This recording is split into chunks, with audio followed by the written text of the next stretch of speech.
Hi friends, welcome to Tasty Mummy. இன்னைக்கு Tasty Mummyல நாம செய்ய போற ஒரு ஸ்பெஷலான dish street food style egg dosa. Road side ஷாப்ல மக்கள் அதிகமா விரும்பி சாப்பிடக்கூடிய ஒரு டிஷ் இது. இது ஒரு நல்ல ஈவினிங் மீல்ஸ் கூட. இந்த ஸ்ட்ரீட் ஃபுட் ஸ்டைல் எக் தோசாவை நம்ம வீட்லயே எப்படி செய்யலான்றதை நாம இப்ப பார்க்கலாம். எக் தோசை செய்யறதுக்கு தேவையான இன்கிரீடியன்ட்ஸ் 2 எக், தேவையான அளவு red chilli powder, pepper powder, salt. Egg dosa செய்யறதுக்கு 1/2 kg தோசை மாவை இப்படி நல்லா மிக்ஸ் பண்ணிக்கோங்க. மாவு நல்லா ஃப்ரீ ஃப்ளோயிங்கா இருக்கணும். தவா நல்லா ஹீட் ஆன உடனே இப்படி வாட்டரை ஸ்ப்ரிங்கிள் பண்ணிக்கோங்க.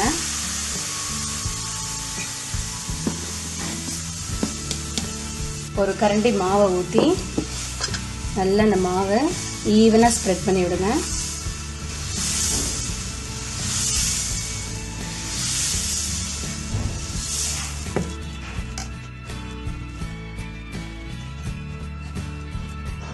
இப்போ இந்த மாவை சுற்றி ஆயில் அப்ளை பண்ணிக்கலாம்.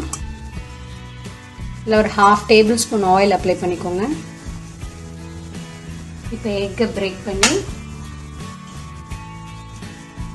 இந்த தோசை மேலே ஊற்றிக்கோங்க.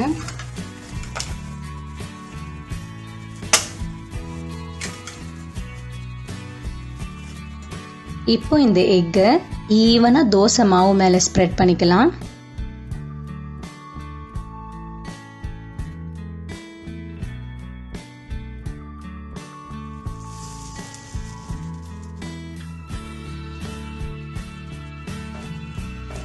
இந்த மாதிரி எக்கை ஈவனா தோசை பேட்டர் மேல ஃபுல்லா ஸ்ப்ரெட் பண்ணிக்கோங்க. இப்போ ஃபர்ஸ்ட் பெப்பர் பவுடர் ஆட் பண்ணலாம்.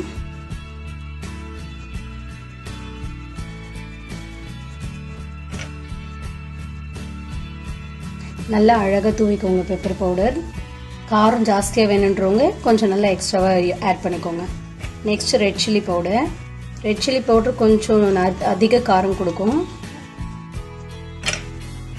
அதனால ரெட் சில்லி பவுடர் வந்து பார்த்தீங்கன்னா கொஞ்சம் லைட்டாக ஆட் பண்ணிக்கோங்க.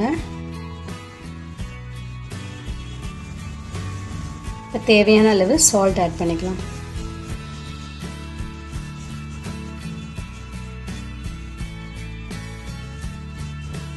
நம்ம இந்த மாதிரி கையில் ஆட் பண்ணும்போது நம்மளால ஈவனாக சால்ட்டு, பெப்பர், சில்லி பவுடர் எல்லாத்தையும் அழகாக அந்த பேட்டர் மேலே ஸ்ப்ரெட் பண்ணி விட முடியும். பாருங்கள், எக்கு நல்லா குக் ஆகிட்டு இருக்கு. இன்னும் ஒரு 1/2 minute இந்த சைட் குக் பண்ணோம். எக் தோசை கம்ப்ளீட்டாக குக் ஆயிடுச்சு. இதை சுட சுட சர்வ் பண்ணலாம். Street food style egg dosa இப்போ சூப்பராக ரெடி ஆயிடுச்சு. இது ஒரு அருமையான bachelor recipe, evening meals recipe, ஒரு நல்ல பிரேக்ஃபாஸ்ட் ரெசிபியும் கூட. இந்த டிஷ்ஷை நீங்களும் வீட்டில் ட்ரை பண்ணி பாருங்க. இந்த வீடியோ உங்களுக்கு பிடிச்சிருந்ததுன்னா லைக் பண்ணுங்க, கமெண்ட் பண்ணுங்க, ஷேர் பண்ணுங்க. டேஸ்டி மம்மி சேனலை மறக்காம சப்ஸ்கிரைப் பண்ணுங்க. மீண்டும் டேஸ்டி மம்மில ஒரு நல்ல டிஷ்ஷோட நான் உங்களை சந்திக்கிறேன். Bye friends.